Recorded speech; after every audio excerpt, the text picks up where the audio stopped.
जय हिंद दोस्तों। हम लोग जैव विविधता के संरक्षण का अध्ययन कर रहे थे। इस वीडियो में हम उसी क्रम को आगे बढ़ाएंगे। भी वही जैव विविधता का संरक्षण एक बड़ा चैप्टर हो जाता। तो हमने 2 वीडियो इसके बना दिए, पहले आप उसको देख लेंगे।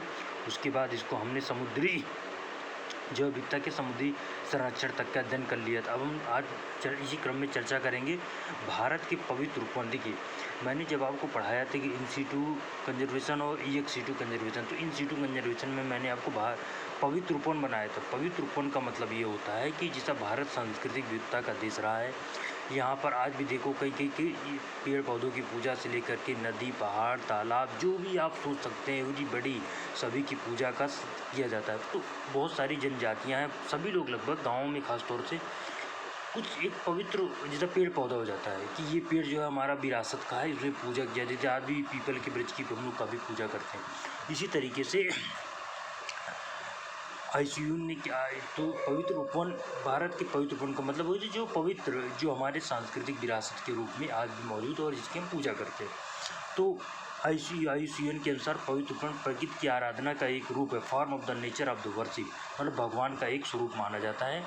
तो इसमें पेड़ पौधे भी हो सकता है, नदी भी हो सकता है, तालाब, कुछ भी हो सकता है, कि मतलब ये हमारी आस्था का प्रतीक है। तो देखिए, आज भी बहुत सारे ऐसे हैं कि उन पेड़ पौधों के संरक्षण के लिए, उसमें कोई हमला ना करे, उसको काट ना सके, के लिए हम इसे करते हैं, इसका संरक्षण करते हैं। ऐसा मध्य भारत में गौंड प्रजाति के लोग जीवित खड़े पेड़ों को नहीं काटते। वैसे तो पेड़ों को काटना वैसे भी नहीं चाहिए, जीवित पेड़ों को, लेकिन जितना गौंड प्रजाति के लोग हैं जो नहीं काटते। उसके बाद अलग अलग जनजातियाँ हैं जो आज भी ये मानती हैं कि ये हमारे पवित्र उपवन है। तो ये आपको समझ में आ गया कि भारत के पवित्र उपवन का मतलब क्या है। ये कभी क्या पूछ लेता है, इन सीटू है या इन सीटू कंजर्वेशन में आता है, उसी स्थान पर संरक्षण किया जाता है। तो परंपरागत उपवन हो गया कि मतलब ट्रेडिशनल स्केट ग्रुप, जो हमारे पीढ़ी के इधर पीढ़ी उधर पीढ़ी आ रहा है। उसके बाद मंदिर उपवन हो गए, जैसे कि मंदिर के अंतर्गत चारों उपवन बनाए जाते हैं, पेड़ पौधे लगाए जाते हैं, वो भी हमारा स्केट ग्रुप के अंतर्गत ही आता है। ठीक है। उसके बाद इनके महत्व की बताकर, इनके महत्व की बात करें तो एक तो हमारा ट्रेडिशनल महत्व, एक तो हमारा वैज्ञानिक दृष्टिकोण हो सकता है कि भाई ये पेड़ पौधे हैं, इनसे अधिक से अधिक ऑक्सीजन मिलित होती है। अगर मान लीजिए कभी ऐसी स्थिति आ जाती है कि सूख ही जाते हैं या ख़राब हो जाते हैं, तब हम इसका इस्तेमाल कर लेते हैं। नॉर्मली इसको जब जीवित रहते हैं तो नहीं काट सकते। ठीक है। उसके बाद धरती के उपजाऊ को बनाने में ये मदद करते हैं।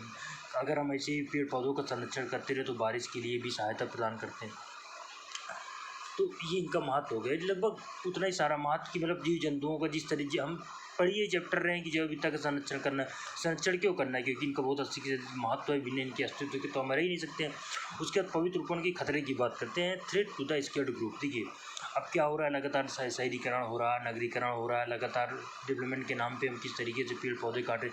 आपने उत्तराखंड में देखा, हिमाचल प्रदेश में देखा, इस तरीके जो घटनाएं, आपदाएं हो रही हैं। क्यों हो रही? इसीलिए हो रही हैं क्योंकि हमने सबसे ज़्यादा नुकसान जो पवित्र उपवन है, हकीकत में उसी को, भाई हमारे लिए तो सभी पेड़ पौधे पवित्र हैं, तो सबसे ज़्यादा हमने पेड़ पौधों, जीव जंतुओं को हज किया, तालाब, पहाड़ों को हमने सबसे ज़्यादा नुकसान पहुँचाया।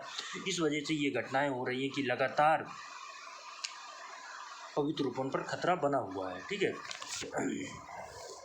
उसके बाद पवित्र उपवन के संगठन की अब थोड़ा सा और देख लेते हैं कि निर्वनीकरण हो गया, डिफॉरेस्टेशन जिसे कहते हैं, कृषि के लिए भूमि परिवर्तन, लैंड कंजर्वेशन फॉर एग्रीकल्चर। उसके बाद आक्रामक प्रजातियों का due to the invasive species, आवास विखंडन, हैबिटेट फ्रेगमेंटेशन, भूमि उत्खनन, लैंड क्वारलिंग, संस्कृताइजेशन, विकास गतिविधि, डेवलपमेंट एक्टिविटी। भारत में अगर हम थोड़ा कुछ पवित्र वन, देखिए पेपर में आता नहीं, लेकिन हमें पता होना चाहिए था कि आंध्र प्रदेश में पवित्र वन है, पवित्रियम बोलते हैं, गुम्पा वन हो गया, अरुणाचल प्रदेश में हो गया, देवरायपन हो गया, गोवा में हो गया, सरना एक जनजाति भी है, झारखंड में है। ठीक है। वो बेसिकली वो उस संरक्षण का काम करती है। सन्ना कोड भी जो चर्चा में था। देवरा काडू हो गया कर्नाटक में, काऊ सारा काऊ हो गया केरला में, देवराय देवहराती हो गया महाराष्ट्र में, देवगुड़ी हो गया, गम खाप मैहाक मणिपुर में, की लोंग लिंगदो, कीला कितंग, कीला नियम मेघालय में, जहेरा थारू रामा उड़ीसा में। ठीक है। कोविल काडू हो गया पुडुचेरी में, ओरांस क्रेंसिक जोग माया राजस्थान में हो गया, स्वामी सोला कुलाई काडू तमिलनाडु में हो गया, देवभूमि बुग्याल अल्पाइन केवल उत्तराखंड में हो, गर्दमथम हरिथन जेड़ा पश्चिम बंगाल में। तो इस तरीके से कुछ पता होना चाहिए, पेपर में अक्सर नहीं आता। लेकिन कम से कम अगर मान लीजिए आप उड़ीसा क्या, तो आपको पता होना चाहिए जहेरा थारूग्रामा क्या। आपसे इंटरव्यू में पूछ सकता है कि आप एक अपने राज्य के कम से कम एक पवित्र उपवन का नाम ही बता दीजिए। आप कोई मान लीजिए कोई पर्यावरण के टीचर अगर बैठ गया, तो मतलब कहने मतलब आपको पता होना चाहिए बस, बहुत ज़्यादा ये पूछा नहीं जाता है। फिर स्टेट फीचर में आ सकता है संरक्षण के कुछ अंतर्राष्ट्रीय प्रयासों की। हम अब देखिए, तो हमने भारत में संरक्षण की, जैसे भारत में बेसिकली पवित्र उपवन की जो संकल्पना है वो भारत के दृष्टिकोण से, ऐसा नहीं कि दूसरे देशों में नहीं है, लेकिन भारत में कुछ ज़्यादा ही, क्योंकि यहाँ पे हमने लगभग सभी बड़ी सभी को हमने देवताओं का मिट्टी, तालाब, पेड़ पौधे, जीव जंतु सभी को हमने प्रकृति के संरक्षण का माना है। इस वजह से हम ये आसानी से कह सकते हैं कि भारत में पवित्र उपवन कितने महत्वपूर्ण हो जाते हैं। उसके संरक्षण के अंतर्राष्ट्रीय प्रयत्न, international initiative for the protection of the biodiversity. तो यूनेस्को ने 1971 में मानव एवं जैव विविधता मैन एंड बायोस्फीयर प्रोग्राम 1971 में घोषित किया था, जिसके अंतर्गत किया था कि हम अंतर्राष्ट्रीय स्तर पर संरक्षण की बात करते हैं। तो देखिए इसमें डिफिनेशन लिखी हुई इंग्लिश में लिखिए, मानव जैव विविधता, मानव एवं जैव आरक्षित जैव मंडल का कार्यक्रम 1971 में यूनेस्को द्वारा शुरू किया। देखिए में ये आ सकता है कि मैन एंड बायोस्फीयर प्रोग्राम है किसका, यूनेस्को का है। उसके बाद STO का है, उसके बाद UN का है, किसका है, तो यूनेस्को का। याद रखना, ये प्रश्न आया भी और आ भी सकता है। यूनेस्को ने मैन एंड बायोस्फीयर, मानव एवं जैव मंडल आरक्षण, ठीक है। उसके बाद जिसका उद्देश्य मानव एवं पर्यावरण के बीच संबंधों में सुधार के एक वैज्ञानिक आधार स्थापित करना है। अकॉर्डिंग टू द यूनेस्को, देखिए इंग्लिश में है, जिसको एक बार पढ़ दे रहा हूँ, कम से कम पता होना चाहिए आपको। Launched in 1971, UNESCO is a Man and Biosphere program, which is an intergovernmental scientific program that aims to establish the scientific basis of the improvement of the relationship between people and their environment। मतलब लोगों के बीच और पर्यावरण के बीच एक सकारात्मक संबंध को मजबूत करने के दृष्टिकोण से माइन एंड बायोस्फीयर प्रोग्राम लाया गया था यूनेस्को के द्वारा 1971 में। ये क्लियर होना चाहिए, ठीक है। उसके बाद इसके कार्य की बात करें कि मानव एवं प्रकृति द्वारा आरक्षित क्षेत्र में परिवर्तन के कारण पर्यावरण को पड़ने वाले प्रभाव का आकलन करना है। मानव एवं पर्यावरण संकट के सतत विकास के लिए पर्यावरण शिक्षा को बढ़ाना। बेसिकली जो मैं आपको जैव विविधता का संरक्षण की बात कर रहा हूँ, इसका यही एक ये उद्देश्य है, किसी भी तरीके से हम पर्यावरण का संरक्षण करें। जैव विविधता, अगर धरती पे जीवन के अस्तित्व को बनाए रखना है तो इसके लिए बहुत ज़रूरी है कि पर्यावरण संरक्षण करें। बिना पर्यावरण संरक्षण के तो संभव ही नहीं है कि आप चाँद पे पहुंच गए, ये बधाई के पात्र है। लेकिन क्यों चाँद पे पहुंचे? आज हमें ये लग रहा है कि हमारी धरती पे सब कुछ नष्ट करने पे उतारू है। हमारी धरती, हमारे अगर इंसान धरती पे नहीं रहता तो चाँद वो कहीं नहीं रह पाएगा। तो इसलिए हमें अपने प्रकृति का संरक्षण करना है। इसके लिए बहुत ज़रूरी है कि हम पर्यावरण एवं पारिस्थितिकी के महत्व को समझें और जैव विविधता के संरक्षण में अपना योगदान दे सकें। तो इसीलिए तो मैन एंड बायो, मैन का प्रयोग क्यों किया गया? इसीलिए किया गया। मैन का प्रयोग का मतलब ये है कि लोगों की सहभागिता को बढ़ावा दिया जाए जैव मंडल के संरक्षण के लेकर के। मैन एंड बायोस्फीयर प्राकृतिक मानव जनित कारकों को पर्यावरण पर पड़ने वाले प्रभाव का अध्ययन एवं बढ़ती पर्यावरणीय समस्याओं के समाधान के लिए जैव विविधता के संरक्षण के तकनीकी अध्ययन और आकलन को प्रोत्साहित करता है। अब उसके बाद बायोस्फीयर रिजर्व जोन क्या होते हैं? देखिए कि जैव मंडल आगार क्षेत्र 1950 में यूनेस्को द्वारा, यहीं से जैव मंडल आगार बायोस्फीयर रिजर्व जोन जैव मंडल आगार क्षेत्र की संकल्पना निकल के आई है, जो कि मानव एवं जैव मंडल कार्यक्रम के अंतर्गत इसका उद्देश्य पारितंत्र एवं आनुवांशिक पदार्थों का संरक्षण करना है। जैव मंडल आगार क्षेत्र प्राकृतिक एवं सांस्कृतिक भूदृश्य के प्रतिनिधि क्षेत्र जो स्थलीय एवं समुद्री भाग पर फैले हुए हैं। इसमें अजैविक संगठन जैसा भूमि, मृदा, जल जिसमें जीवन नहीं है, वायु, ठीक है, जो जीवन दे सकते हैं लेकिन खुद में कोई जीवन नहीं है। उसके बाद जो धरती पे जीवन को बनाए रखने में सहायता करते हैं, लेकिन हमने को उसके बाद फिर जो आरक्षित जैव मंडल क्षेत्र में स्थलीय एवं सागरी विशेषकर समुद्र के तटीय क्षेत्र तथा अजैविक एवं जैविक संसाधनों, जीव जंतु एवं वनस्पतियों के प्रबंधन एवं संरक्षण किया जाता है। मानव एवं जैव मंडल कार्यक्रम के अनुसार आरक्षित जैव मंडल या जैव मंडल आगार से तात्पर्य प्राकृतिक आवासों तथा उनमें पाए जाने वाले जीव जंतुओं, सूक्ष्म जंतुओं से लेकर सभी बड़े प्रजातियों वनस्पतियों की प्रजातियों की रक्षा एवं उनके संरक्षण से जीव मंडल आरक्षित क्षेत्र जीव मंडल आगार शोध के लिए आधारभूत परिस्थितियाँ प्रदान करती है। बस ये मतलब जैव मंडल आगार वो क्षेत्र होते हैं जो जीवों के लिए जितना एक आधारभूत संरचना प्रदान करते हैं। जैव मंडल आगार क्षेत्र का नामांकन केंद्रीय सरकार द्वारा किया जाता है और क्षेत्र में स्वतंत्रता संप्रभु सोवरेन ज्यूरिसडिक्शन उसी के अंतर्गत आता है। जैव मंडल आगार जो क्षेत्र होता है ये एक संप्रभु क्षेत्र होता है और इसकी घोषणा कौन करता है? केंद्र सरकार। पेपर में आ सकता है। अब इसकी कार्य की बात करते हैं तो लॉजिस्टिक में शोध एवं निगरानी तो अंतर्राष्ट्रीय नेटवर्क तैयार करना, पर्यावरण विकास के भी संबंधों को अध्ययन करना, संरक्षण कंजर्वेशन जैव विविधता एवं पारितंत्रों का संरक्षण करना, ये होता है। तो जैव मंडल आकार क्षेत्र के अंतर्गत दृश्य भूमि लैंडस्केप पारितंत्र प्रजातियों में आनुवांशिक परिवर्तन को संरक्षित करने में सहयोग करना तथा प्राकृतिक रूप से मानव गतिविधियों के कारण होने वाले परिवर्तन की निगरानी करना। डेवलपमेंट विकास के लिए, लॉजिस्टिक के लिए, जो मैंने आपको बताया लॉजिस्टिक में शोध कार्य के लिए, शोध या रिसर्च के लिए जैव मंडल आकार का महत्व है। अब सबसे जो ये तो थोड़ा सा आ जाता है, कई बार मेंस में लिखने को आ जाता है, तो आप देख सकते हैं जैव मंडल आकार की जो संरचना की बात करें, structure of the biosphere reserve, तो देखिए ये बहुत महत्वपूर्ण है। इसको तो जो फिगर समझाना चाहिए, लेकिन मेरे पास अब पेन टाइप ही नहीं है, तो मैं कैसे फिगर समझा सकता हूँ आपको? नहीं तो जब होगा तो फिर मैं दोबारा जब वीडियो बनाऊँ तो इसको और अच्छे से समझाऊँ। देखिए जैव मंडल आकार की संरचना की अगर हम बात करें तो एक सबसे पहले क्रूड क्षेत्र होता है, जो बिल्कुल केंद्रीय भाग होता है, बिल्कुल सेंटर, उसके चारों ओर का एक भाग होता है जिसे बफर क्षेत्र कहते हैं। ध्यान से कि आप एक इमेज करते हैं कि मैं क्या बोल रहा हूँ। पहले एक केंद्र पे एक छोटा सा सर्किल आप खींच लीजिए, ठीक है, उसको बोल दीजिए क्रूड क्षेत्र या बिल्कुल केंद्रीय क्षेत्र। उसके बाहर एक आप थोड़ा सा दूर में एक बड़ा सर्किल कीजिए जिसको बफर क्षेत्र बोलते हैं, ठीक है। उसके बाद उससे बड़ा एक क्षेत्र संक्रमण क्षेत्र होता है। ये 3 पॉइंट आपको याद रखना है कि उसके बाद तो फिर और होता है, जैसे मानव बस्ती, निगरानी, अनुसंधान, रिसर्च, वो अलग बात। 3 क्षेत्र आपको याद होने चाहिए अगर जैव मंडल आकार बायोस्फीयर रिजर्व की बात कर देता है। तो इसमें हम 3 क्षेत्रों की बात करेंगे। सबसे पहले एक केंद्रीय क्षेत्र होता है जिसे हम क्रूड क्षेत्र बोलते हैं, नंबर 1। नंबर 2, उसके चारों तरफ एक बफर क्षेत्र होता है। नंबर 3 पर एक संक्रमण क्षेत्र होता है। 1976 में यूनेस्को की टास्क फोर्स के द्वारा जैव मंडल आकार की क्षेत्रीय परिमाण जोनिंग पैटर्न का प्रस्ताव रखा गया था। तो ये सबसे अधिक संरक्षित माना जाता है। क्रूड क्षेत्र राष्ट्रीय उद्यान भी हो सकता है। देखिए अभी मैं आपको राष्ट्रीय उद्यान और साथ वन्य जीव अभयारण्य की जब संकलन बताऊंगा, अभी तो मैं आपको समझा रहा हूँ कि अगर जैव मंडल आकार एक बहुत बृहद क्षेत्र होता है, इसके अंदर राष्ट्रीय उद्यान, बायोस्फीयर रिजर्व कई सारे आ सकते हैं। तो इसको अभी मैं आपको राष्ट्रीय उद्यान क्या होता है ये बताऊंगा आपको। पहले आप ये क्रूड क्षेत्र को समझ लीजिए। क्रूड क्षेत्र का मतलब होता है ऐसा केंद्रीय क्षेत्र होता है जिसमें किसी भी तरीके के मानव इंटरफेरेंस स्वीकार नहीं होता है। ये बहुत ही महत्वपूर्ण क्षेत्र होता है। ये पौधों एवं जीव जंतुओं की प्रजातियों के अनुकूल आवास क्षेत्र होते हैं। क्रूड क्षेत्र आर्थिक दृष्टि से महत्वपूर्ण प्रजातियों और उनके आनुवांशिक कोष का संरक्षण केंद्र होता है। क्रूड क्षेत्र में अनुसंधान क्रियाएं होती है, प्राकृतिक क्रियाओं एवं वन्यजीव को प्रभावित ना करे और इसके लिए क्रूड क्षेत्र पर्याप्त सुरक्षा। क्रूड क्षेत्र ऐसा क्षेत्र, कोर से याद रखिए। कोर का मतलब क्या होता है कि मेन, तो ये वाला क्षेत्र। बफर क्षेत्र क्या होता है? कोर क्षेत्र की चारों ओर का क्षेत्र होता है जिसे हम शॉक ऑब्जर्वर के रूप में भी कहते हैं। इस वाले क्षेत्र पे थोड़ा बहुत जैसा जानवरों का चराना, उसके बाद मानव की गतिविधियाँ जैसे पेड़ काटना भी इस क्षेत्र में थोड़ा किया जा सकता है। बफर क्षेत्र होता है, ये भी कोई छोटा मोटा क्षेत्र नहीं होता, बड़ा क्षेत्र होता है। उसके संक्रमण क्षेत्र क्या होता है? ये लगभग एकदम सा आउटर क्षेत्र होता है।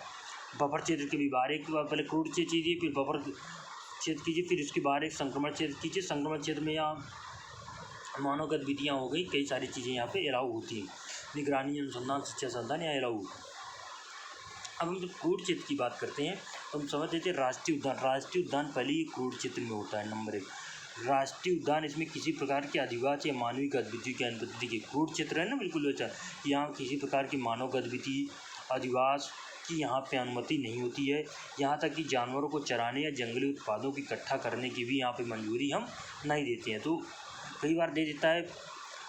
राष्ट्रीय उद्यान और वन्यजीव अभयारण्य आपसे इंटरव्यू में पूछ लेगा राष्ट्रीय उद्यान और वन्यजीव अभयारण्य में अंतर क्या है? सबसे बड़ा अंतर तो ये कि जो राष्ट्रीय उद्यान होता है ये किसी भी अधिवास का एक क्रूड क्षेत्र होता है जहाँ पर न मानवीय गतिविधि, न जानवरों की गतिविधियाँ, ना ही यहाँ लकड़ी काटना जैसा कोई भी गतिविधि संभव नहीं है। राष्ट्रीय उद्यानों का गठन विशेष प्रकार की शरणार्थी के संरक्षण के लिए किया जाता है, अर्थात इसे विशेष शरणार्थी क्षेत्र में रहने वाले सभी जीवों का संरक्षण समान रूप से किया। इस क्षेत्र में अभी राष्ट्रीय उद्यान में आपको बताऊंगा राष्ट्रीय उद्यान हमारे लिए कितना अधिक महत्वपूर्ण है। उसके बाद वन्य जीव अभयारण्य। वन्य जीव अभयारण्य जानवरों को चराने या लकड़ी इकट्ठा करने की अनुमति होती है, परंतु कुछ अपवादों को छोड़कर मानव का बसना प्रतिबंधित होता है। वह राष्ट्रीय उद्यान भी इसके लिए बफर वाला क्षेत्र हुआ करता है कि थोड़ा सा क्रूड क्षेत्र से थोड़ा सा हट करके, ठीक है। ये भी बहुत महत्वपूर्ण होता है। यहाँ पे भी बहुत ज़्यादा अलाउ नहीं किया जाता, थोड़ी बहुत गतिविधियाँ अलाउ की जाती हैं। ये वन्यजीव अभयारण्य का गठन किसी एक प्रजाति अथवा कुछ विशिष्ट प्रजातियों के संरक्षण के लिए किया जाता है, अर्थात ये विशिष्ट प्रजाति आधारित संरक्षित क्षेत्र होते हैं। वन्यजीव अभयारण्य और राष्ट्रीय उद्यान दोनों की घोषणा राज्य अधिक है। वन्यजीव अभयारण्य और राष्ट्रीय उद्यान की घोषित कौन किस एरिया को हमें घोषित करना है, ये वहाँ की राज्य सरकार निर्धारित करती थी। कई बार ये प्रश्न आया हुआ है कि राज्य सरकार एक आदेश के द्वारा कि मतलब किसी राज्य सरकार को लगता है कि इस वाले एरिया को हम वन्यजीव अभयारण्य या राष्ट्रीय उद्यान घोषित कर सकते हैं तो कर सकती है, ये राज्य सरकार के पास अधिकार होता है। जबकि अगर हम केवल एक आदेश पारित कर देगी और हो जाएगी, लेकिन अगर सीमा में परिवर्तित करना है तो राज्य विधानमंडल को एक संकल्प पारित करना होता है। देखिए, अगर कोई क्षेत्र को घोषित करना तो राज्य सरकार एक आदेश के द्वारा कर सकती है, लेकिन अगर सीमा में परिवर्तित करना है तो राज्य विधानमंडल को एक संकल्प द्वारा पारित किया जाना चाहिए। देखिए, राष्ट्रीय उद्यान है उसको आप बायोस्फीयर रिजर्व घोषित नहीं कर सकते, लेकिन बायोस्फीयर रिजर्व है राष्ट्रीय उद्यान एक स्टेप ऊपर आप ले जा सकते हैं कि राष्ट्रीय उद्यान बायोस्फीयर रिजर्व है, वन्यजीव अभयारण्य है। अब हमने क्या किया कि इसको इतना महत्वपूर्ण हो गया कि अब हम इसे राष्ट्रीय उद्यान की संकल्पना दे सकते हैं, लेकिन राष्ट्रीय उद्यान को नहीं करते। कोई भी वन्यजीव अभयारण्य राष्ट्रीय उद्यान हो सकता है, लेकिन राष्ट्रीय उद्यान को हम वन्यजीव अभयारण्य घोषित नहीं कर सकते। जैव मंडलागार नेशनल बायोस्फीयर रिजर्व प्रोग्राम थोड़ा सा हम लोग चर्चा कर लेते हैं। भारत में शुरू किया गया था, 1986 में शुरू किया गया था।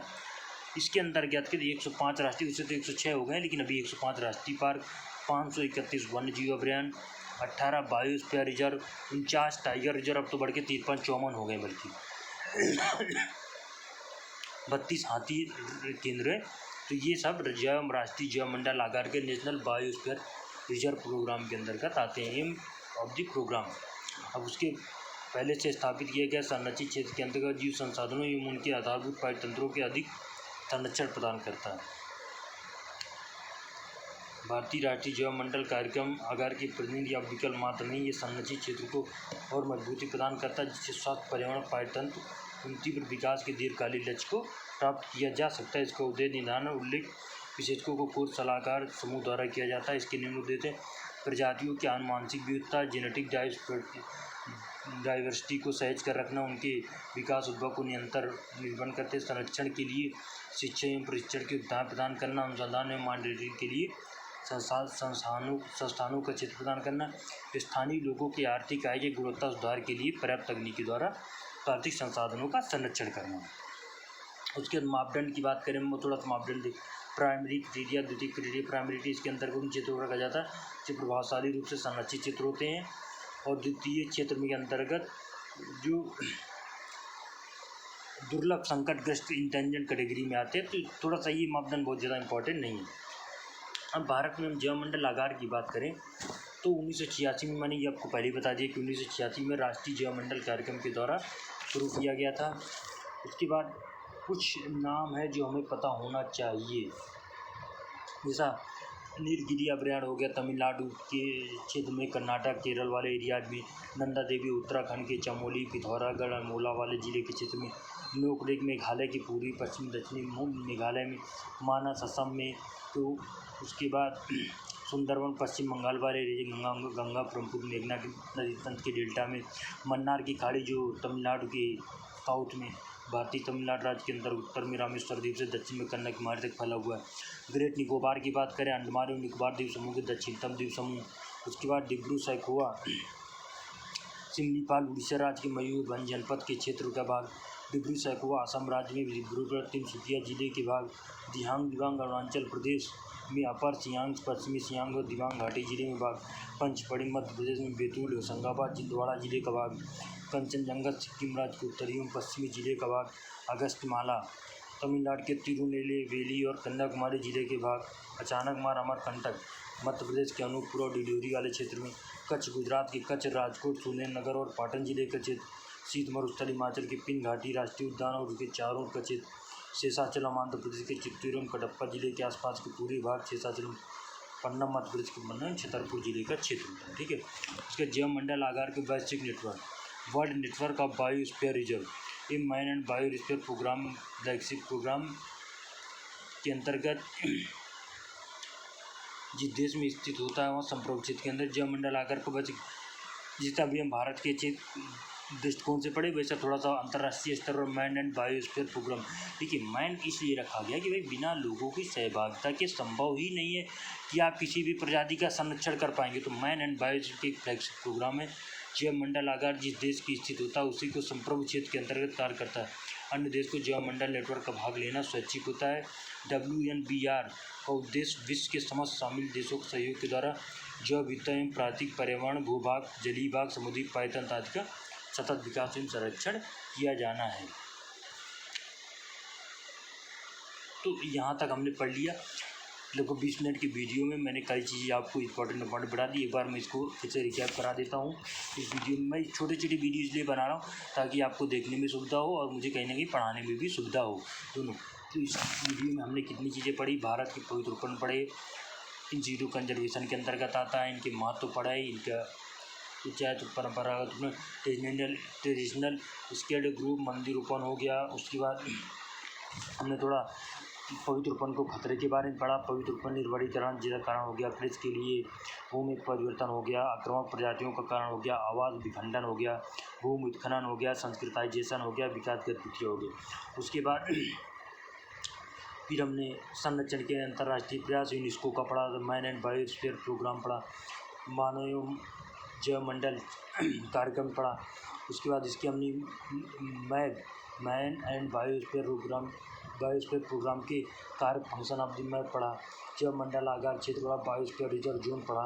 उसके बाद जैविक संगठन पढ़ा, जैवमंडल आगार के कार्य पढ़े, संरक्षण पढ़ा, लॉजिस्टिक विकास। उसके बाद हमने जैवमंडल आगार की संरचना पढ़ा, रोड क्षेत्र पढ़ा, बफर क्षेत्र पढ़ा, संक्रमण क्षेत्र पढ़ा, 3 हो गया। उसके बाद जैवमंडल राष्ट्रीय उद्यान पढ़ा, वन्यजीव अभयारण्य पढ़ा। राष्ट्रीय उद्यान क्या होता है? किसी भी प्रकार के अधिवास और मानवीय गतिविधि की यहाँ अनुमति नहीं होती, यहाँ तक कि जानवरों को चराने, जंगली उत्पादों की इकट्ठा करने की मंजूरी भी नहीं होती है। कितना राष्ट्रीय हमने नेशनल बायोस्फीयर रिजर्व प्रोग्राम पढ़ा, जैवमंडल आगार नेशनल बायोस्फीयर रिजर्व प्रोग्राम के अंतर्गत हमने 105 राष्ट्रीय पार्क, थोड़ा याद होना चाहिए कि कितने हैं, लगभग नाम बहुत ज़्यादा इतने आप याद भी नहीं कर सकते, याद करना जरूरी। वन्यजीव अभयारण्य कई बार दे देता है, देखिए क्रम दे देगा, इस बायोस्फीयर रिजर्व दे देगा, उसके बाद राष्ट्रीय पार्क दे देगा, उसके बाद वन्यजीव अभयारण्य दे देगा, टाइगर रिजर्व दे देगा, और फिर पूछ लेगा कि कौन सी संख्या ज़्यादा है। तो नंबर 1 पे बायोस्फीयर रिजर्व की संख्या ज़्यादा है जो कि लगभग 531 है। फिर राष्ट्रीय पार्क है 105 है, फिर उनसे कम टाइगर रिजर्व हैं 49, फिर उसके बाद उससे कम हाथी रिजर्व हैं लगभग 32। ये एक क्रम में दे सकता है। यही तो देखिए, मैं एक बात करूँ कि पेपर में बहुत छोटा ही प्रश्न आता है, बस आपका कॉन्सेप्ट एकदम बेसिक एकदम क्लियर होना चाहिए कि सबसे ज़्यादा कौन से अगर संख्या में पूछ लेता तो बायोस्फीयर रिजर्व दे देगा जिनकी संख्या है 531, राष्ट्रीय पार्क दे देगा 105, टाइगर रिजर्व दे देगा 50, 54 हो चुकी है अभी, 32 हाथी रिजर्व दे देगा केंद्र। और उसके बाद बायोस्फीयर सबसे कम कौन सा बायोस्फीयर रिजर्व, सबसे बस वन्यजीव अभयारण्य। ये याद रखना, 2 चीज़ें याद रखना। तो अगर मान लीजिए वो ऑब्लिक करके देता है तो आप क्रम में इसको लगा सकते हैं। फिर एम और द प्रोग्राम पहले से स्थापित किए गए संरक्षित क्षेत्र के अंतर्गत जीव संसाधनों एवं उनके साथ आधारभूत पायतंत्रों को अधिक संरक्षण प्रदान करना। उसके बाद फिर मैंने ये पढ़ा दिया आपको, फिर मापदंड थोड़ा सा पढ़ाया, प्राथमिक द्वितीय जैवमंडल आगार क्षेत्र पढ़ाया। 1986 में राष्ट्रीय जैवमंडल कार्यक्रम शुरू किया गया था। उसके बाद भारत के 18 जैवमंडल आरक्षित क्षेत्र पढ़ाया। उसके बाद जैवमंडल आगार पढ़ा दिया मैंने 18, नीलगिरी, नंदा देवी, नोकरेक, मानस, सुंदरबन, मन्नार की खाड़ी, ग्रेट निकोबार, सिमलीपाल, डिब्री सखुआ, दिहांग दिबांग, पंचमढ़ी, कंचनजंगा, अगस्तमाला, अचानक मार्ग, कमरकंटक, कच्छ, शीत मरुस्थल, शेषाचलम और पन्ना।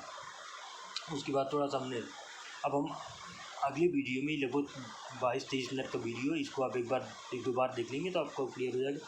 अभी हम इसी चैप्टर को और मजामूत के छोटे छोटे बना रहा हूँ ताकि आपको समझने में आसानी हो, मुझे समझाने में, और साथ में अब हम लोग इसी चैप्टर में आगे दूसरे वीडियो में इसके आगे पढ़ेंगे। Thank you.